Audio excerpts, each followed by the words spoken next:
Hello बच्चों, कैसे हो? आपका हमारे YouTube चैनल में स्वागत है।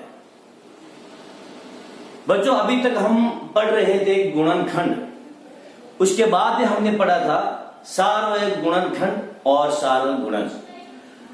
अब हम पढ़ेंगे अभाज्य गुणनखंड। अभाज्य गुणनखंड किसे कहते हैं? अभाज्य क्या होता है? हमने पिछले वीडियो में अभाज्य संख्याओं के बारे में पढ़ा था। अभाज्य संख्याएं किसे कहते हैं? अभाज्य संख्याएं वे संख्याएं होती है जिनके केवल और केवल दो गुणनखंड होते हैं। कौन कौन से? एक तो एक और एक स्वयं वह संख्या, उसे हम अभाज्य संख्या कहते हैं। चलो हम देखते हैं अभाज्य गुणनखंड किसे कहते हैं। हमारे पास एक संख्या दी गई है, ये 90। इसके हम करते हैं गुणनखंड। हम इसके गुणनखंड करते हैं 10 और 9 के रूप में।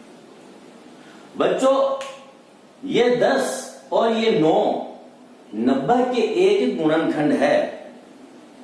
ये 10 और ये 9 जो है ये 90 के एक गुणनखंड है, ये अंतिम गुणनखंड नहीं है। ये संख्या जो 10 है इसके गुणनखंड अभी और हो सकते हैं। कौन कौन से होंगे? एक तो 2 और एक 5। इसी प्रकार ये संख्या 9 है, इसके भी अभी और गुणनखंड हो सकते हैं, 3 और ये 3। अब हम देखते हैं जो हमारे पास अंतिम संख्याएं प्राप्त हुई है गुणनखंड के रूप में 2, 5, 3, 3। ये 90 के क्या है? ये गुणनखंड है। क्या ये जो 3 संख्या है इसके और गुणनखंड हो सकते हैं? अब इसके केवल 2 गुणनखंड है। कौन कौन से? एक तो है संख्या 1 और एक स्वयं ये संख्या 3। ये जो संख्या है इसके गुणनखंड कौन कौन से होंगे? एक तो 1 और एक स्वयं यह संख्या 3। यदि हम इस 3 का एक ही खंड करते हैं तो फिर कितनी बार होगा? ये 3 का भाग 3 में देंगे और एक एक के टुकड़े करेंगे तो इसके कितने टुकड़े हो जाएंगे? इसके 3 टुकड़े हो जाएंगे। और 3 एक ही टुकड़ा करेंगे तो इसके एक ही टुकड़ा होगा।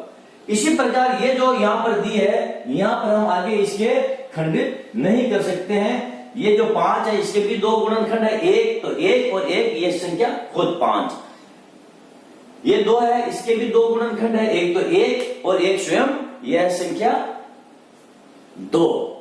ठीक। अब जब इसके 2 ही गुणनखंड है, इसके भी 2 ही गुणनखंड है, इसके भी 2 ही गुणनखंड है, इसके भी 2 ही गुणनखंड है, तो ये संख्याएं कौन सी हुई? ये अभाज्य संख्याएं हो गई है। तो ये जो 90 है इसके गुणनखंड से जो प्राप्त ये जो अंतिम संख्याएं हैं ये क्या है? ये अभाज्य संख्याएं हैं। और ये किसके गुणनखंड है? ये 90 के गुणनखंड है। और कौन से गुणनखंड है? ये अभाज्य गुणनखंड। और इसी को हम क्या कहते हैं? अभाज्य गुणनखंड कहते हैं। यदि हम ये जो संख्या 90 है इसको यदि हम 15 और 6 के गुणनखंड के रूप में लिखते और हम इसको फिर करते तो कितना आता है? यहां पर 3 और ये 5 के रूप में टूटती और ये 2 और 3 के रूप में। अब हम देखते हैं यहां पर जो गुणनखंड कौन कौन से हुए। यहां पर गुणनखंड हो गए 2 इंटू 3 इंटू 3 इंटू 5। 90 के जो अभाज्य गुणनखंड हमें प्राप्त हुए थे वो कौन से थे? 2, 3, 3 और 5। अब यहां पर देखते हैं 90 के गुणनखंड कौन कौन से हैं? 2 गुणा 3 गुणा 3 गुणा 5। दोनों ही स्थितियों में जो 90 के अभाज्य गुणनखंड हमको प्राप्त हुए हैं वो कौन से हैं? 2, 3, 3, 5, 2, 3, 3, 5। और इसे ही हम अभाज्य गुणनखंड कहते हैं। ठीक है बच्चों, मैं आशा करता हूं अभाज्य गुणनखंड किसे कहते हैं आपको समझ में आ गया होगा। अब अभाज्य गुणनखंड निकालने की एक विधि है, हम उस विधि से एक एग्जाम्पल लेंगे और उस एग्जाम्पल के हम गुणनखंड निकालेंगे। चलो हम उसकी शुरुआत करते हैं। इससे पहले यदि आप हमारे चैनल पर नए हो तो आप हमारे चैनल को लाइक और सब्सक्राइब कर लीजिए, ताकि जब भी हम नई अपडेट डालें वो आप तक तुरंत पहुंच जाए। बच्चों, हमारे पास एक संख्या है और वो संख्या है 380। हमारे पास एक संख्या है, कौन सी? 380 हमारे पास एक संख्या है। अब हम क्या करेंगे, इस संख्या के हम अभाज्य गुणनखंड ज्ञात करते हैं। कैसे ज्ञात करेंगे? सबसे पहले संख्या 2 का 380 में भाग देंगे या 380 को 2 से विभाजित करेंगे तो कितना आ जाएगी? इसमें 2 एका 2 और 9 दूनी 18 और 190। इसके बाद में फिर ये संख्या 2 से कट रही है। 380 है, सबसे पहले जो सबसे छोटी संख्या है 2, उससे हम 380 को क्या करेंगे? विभाजित करेंगे। जब 2 से 380 को हमने विभाजित किया तो हमारे पास कौन सी संख्या आई? हमारे पास 190 आ गया। अब क्या करेंगे? ये जो 190 है इसमें अभी 2 का भाग और चला जाएगा। क्यों? इकाई का क्या है? यहाँ पर 0 है, तो इसमें 2 का भाग चला जाएगा। कितनी मरतबा जाएगा? इसमें 2 का भाग किसमें देंगे? 19 में। कितनी मरतबा जाएगा? 9 दूनी 18, 1 और ये 5, 95। अब क्या करेंगे? इकाई का क्या है इसमें? 5। अब ये संख्या 5 से विभाजित हो जाएगी। कितनी मरतबा? 5 का भाग 95 से देंगे। कितनी मरतबा? 19, 5 95 और 19 से ये 1 मरतबा। तो 380 है, उसके हमारे पास अभाज्य गुणनखंड कौन कौन से प्राप्त हुए? 2 गुणा ये 2 गुणा 5 और गुणा ये 19। तो ये कितने हो जाएंगे? ये हो जाएगी, ये हमारी संख्या 380। ये जो संख्या 380 है इसके अभाज्य गुणनखंड कौन कौन से हुए? 2, 2, 5 और 19। ये अभाज्य गुणनखंड ज्ञात करने की एक विधि है और हम जितने भी अभाज्य गुणनखंड ज्ञात करेंगे हम इसी विधि से अभाज्य गुणनखंड ज्ञात करेंगे। हमने ये एक उदाहरण भी देख लिया है। अब चलो हम इस प्रश्नावली के हम देखते हैं प्रश्न।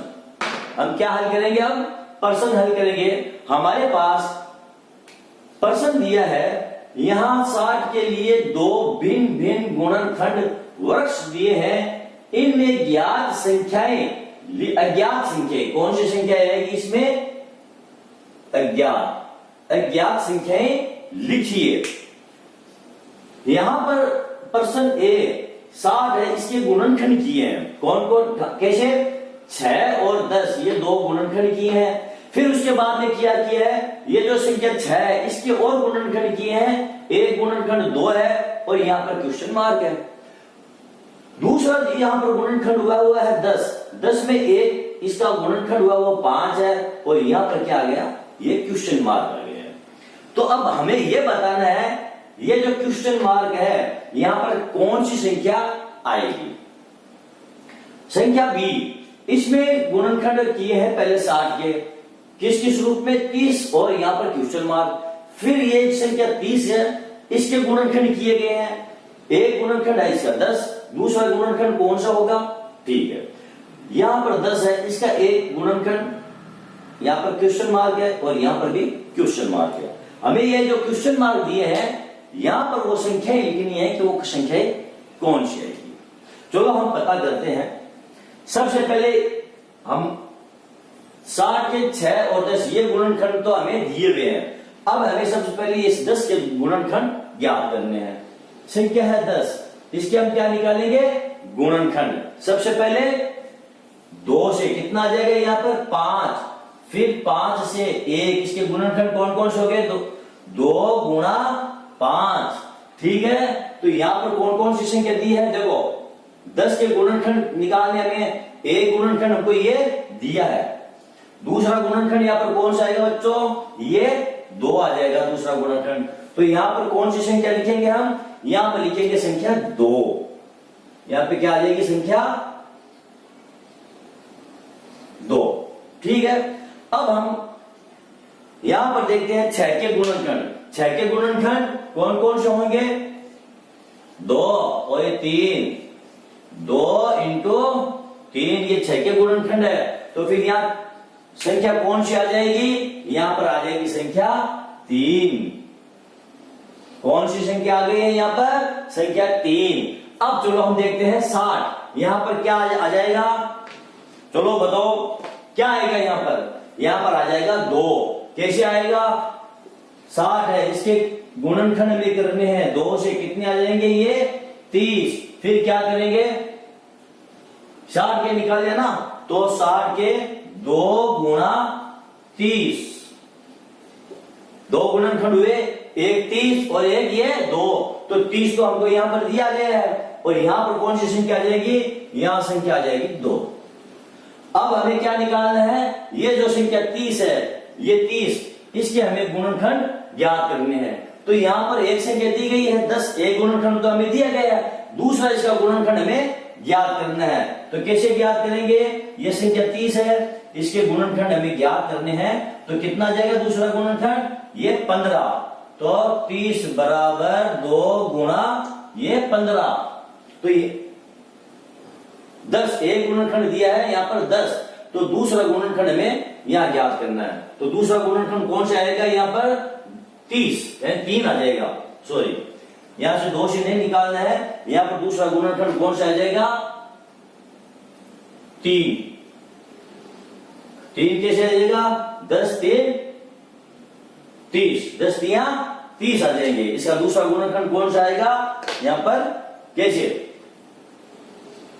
ये 10 पहला गुणनखंड है, तो ये 3, तो 30 बराबर 10 गुणा ये 3। ठीक है, अब हम देखते हैं ये जो संख्या दी है 10, इसके हमें गुणनखंड ज्ञात करने हैं। कैसे करेंगे? ये संख्या 10 दी है, ये 2 और ये 5, यहां पर कौन कौन से आ जाएंगे?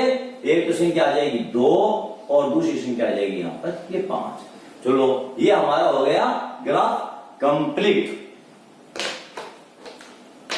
अब हमारे पास पर्सन संख्या दी गई है 2। हमारे पास पर्सन संख्या दी गई है 2। तो 2 नंबर जो पर्सन है वो यहां पर मैं आपको हल नहीं करा रहा हूं, वो आप किताब में देखकर खुद हल करने की कोशिश करना। यहां पर हम लेते हैं पर्सन संख्या 3। 4 अंकों की सबसे बड़ी संख्या लिखिए और उसे अभाज्य गुणनखंड के रूप में व्यक्त करो। 4 अंकों की सबसे बड़ी संख्या कौन सी है? 4 अंकों की सबसे बड़ी संख्या है वो है 9900 और ये 99। ये हम पिछले वीडियो में पढ़ चुके हैं। अब हम क्या करेंगे? ये 9999 है, इसका हमें क्या ज्ञात करना है? अभाज्य गुणनखंड। अभाज्य गुणनखंड इसका निकालना है। कैसे ज्ञात करेंगे अभाज्य गुणनखंड के रूप में? कैसे? सबसे पहले ये जो संख्या दी गई है, कौन सी संख्या से विभाजित होगी? ये संख्या 3 से विभाजित हो जाएगी। 3 3 3 3।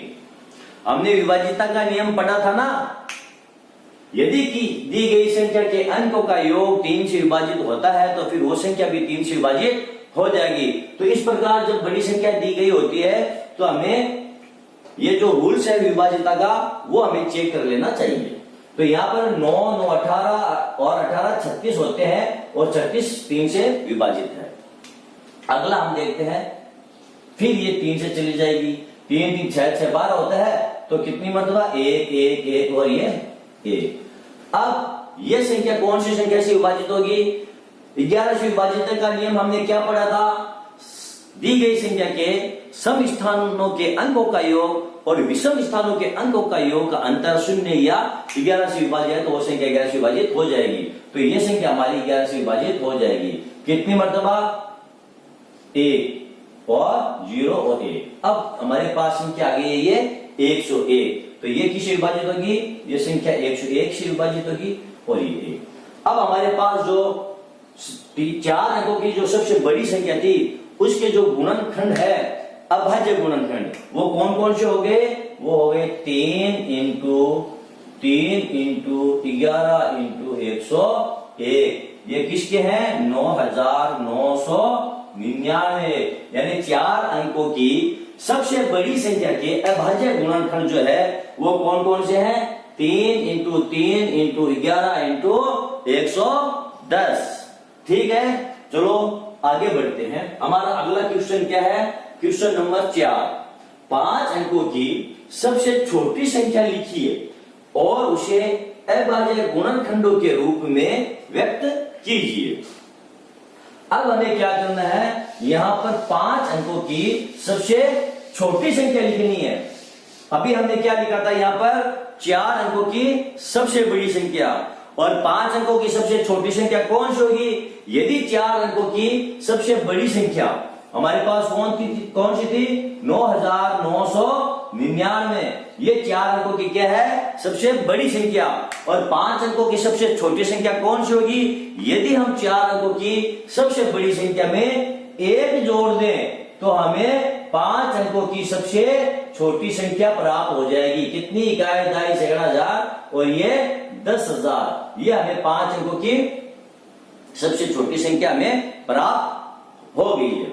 अब हम क्या करेंगे? ये जो 5 अंकों की सबसे छोटी संख्या हमें प्राप्त हुई है, कितनी थी? वो थी 10,000। कितनी थी? 10,000। ये जो संख्या है इसका हमें क्या ज्ञात करना है? अब हमें अभाज्य गुणनखंड कैसे करेंगे? सबसे पहले इस संख्या को हम 2 से विभाजित करेंगे। किससे विभाजित करेंगे? 2 से विभाजित करेंगे तो कितना आ जाएगा? यहां पर 5,000। ठीक है, फिर इस संख्या को और 2 से विभाजित करेंगे। क्यों करेंगे? अभी इसमें 2 से विभाजित हो रही है, ये इकाई का 0 है तो ये आ जाएगा 2500। फिर 2 से विभाजित करेंगे तो कितना आ जाएगा? ये 2 4 1250। ये फिर 2 से विभाजित हो जाएगी। कितनी मर्तबा हो जाएगी ये विभाजित? 2 से 6 मर्तबा। ठीक है, और 2 मर्तबा, और ये कितनी मर्तबा हो जाएगी? 5 मर्तबा, 625। अब ये संख्या 2 से विभाजित नहीं होगी। अब ये संख्या किससे विभाजित होगी? अब ये संख्या 5 से विभाजित। चलो हम 5 से इसको विभाजित करते हैं। कितनी मर्तबा जाएगी ये? 125 मर्तबा। 5 का भाग 6 में देंगे, 1 मर्तबा जाएगा, 1 और 2 मर्तबा जाएगा। फिर हासिल के कितना बचाएगा? 2 25 हो जाएंगे और ये 5 मर्तबा चला जाएगा। आप रफ में ये भाग देकर देख लेना। रफ में कैसे भाग देकर देखोगे? 625 में ये संख्या 5 है ना, इस 625 में आप क्या करोगे? भाग देकर देख लोगे। कितनी मर्तबा जाएगा? 1 मर्तबा, ये 5, 1 ये 2। ठीक है ना, 5 का भाग 12 में कितनी मर्तबा जाएगा? 2 मर्तबा, ये 10, ये 2 5 और कितनी मर्तबा जाएगा? ये भाग 5 मर्तबा, ये 25। तो कितनी मर्तबा भाग चला गया? 125 मर्तबा। यहाँ पर हमने 125 लिख दिए हैं। अब इसमें 5 का भाग और देंगे तो कितनी मर्तबा जाएगा? ये 25 मर्तबा। फिर 5 से ये विभाजित करेंगे 5 मर्तबा और 5 से विभाजित करेंगे तो ये 1 मर्तबा। अब हमारे पास क्या प्राप्त हो गई है? ये अभाज्य गुणनखंड हमें मिल चुके हैं। सबसे छोटी जो संख्या है 5 अंकों की, उसके अभाज्य गुणनखंड कौन कौन से हुए? उनके अभाज्य गुणनखंड है 2 गुणा 2 गुणा 2 गुणा 2, 2 2 2 2। उसके बाद गुणा 5 गुणा 5 गुणा 5 गुणा 5 बराबर कितने हैं? 10,000। ये जो 10,000 है इसके गुणनखंड कौन कौन से हमें मिले? 2 into 2 into 2 into 2 into 5 into 5 into 5 into 5। ये है संख्या 10,000 के अभाज्य गुणनखंड। तो बच्चों, मैं आशा करता हूं अभी हमने ये जो 3 क्वेश्चन किए हैं, ये तीनों क्वेश्चन आपके समझ में आ गए होंगे। यदि आपके कोई भी डाउट है तो आप हमारे कमेंट बॉक्स में जरूर लिखिए। मैं पूरी कोशिश करूंगा आपकी शंकाओं को दूर करने की। आपको यदि हमारे ये वीडियो पसंद आया है तो फिर आप इसे लाइक कीजिए और इसे शेयर कीजिए, और अगले क्वेश्चन के हल देखने के लिए हमारे अगले वीडियो का आप इंतजार कीजिए। तब तक के लिए धन्यवाद।